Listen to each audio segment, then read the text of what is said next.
2025 is the year the elites are earmarking for massive worldwide depopulation. And according to Schwab, the goal of reducing the population by more than 6 billion people is on track to be achieved. A BBC journalist reported that she was summoned to Davos earlier this month for the regular meeting where Klaus Schwab briefs the mainstream media on which narratives to promote in order to advance the globalist agenda. It was my first time visiting Klaus's lair, though most of my colleagues had been there before. They warned me it would be unsettling, but nothing could have prepared me for what I experienced. They weren't surprised by what happened, but I was horrified. The place was surreal, like something out of a nightmare. Scrupulously clean, yet sinister, and perched high in the Swiss mountains. When I met him, I expected cold calculation, and yeah, that was there. But what I didn't expect was the strange, almost emotional state he was in. He was laughing, almost drunkenly, as he recounted his plans. It was as if he was reminiscing fondly about some long-held dream. He started talking about the depopulation agenda, and that's when it really hit me.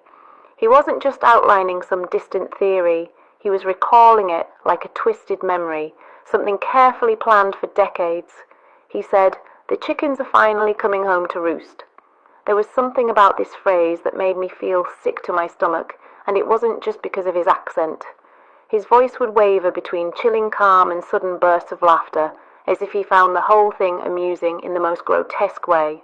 He spoke about the plan to eradicate 6 billion people by next year, but it wasn't this idea alone that shook me.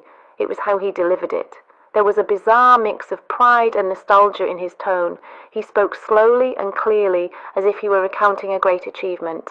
He even seemed to get choked up at one point, as if this horror he was planning was something deeply personal to him. My colleagues, they'd warned me, but they seemed almost resigned to it. They weren't shocked, not like I was. To them, it was just another story, another day. But to me, it was a nightmare come to life. The way he spoke, the way he laughed about it. It was like he was planning a practical joke, not plotting mass murder. I couldn't believe what I was hearing. He was utterly convinced this was the right course, that this was the future. And in that moment, I realized just how real the danger was. This wasn't just a madman's rant. It was a meticulously planned operation, decades in the making. I've never felt so helpless, knowing that I was face to face with someone who had the power and the intent to carry out the most horrifying agenda imaginable. And the worst part? He seemed to enjoy every minute of it.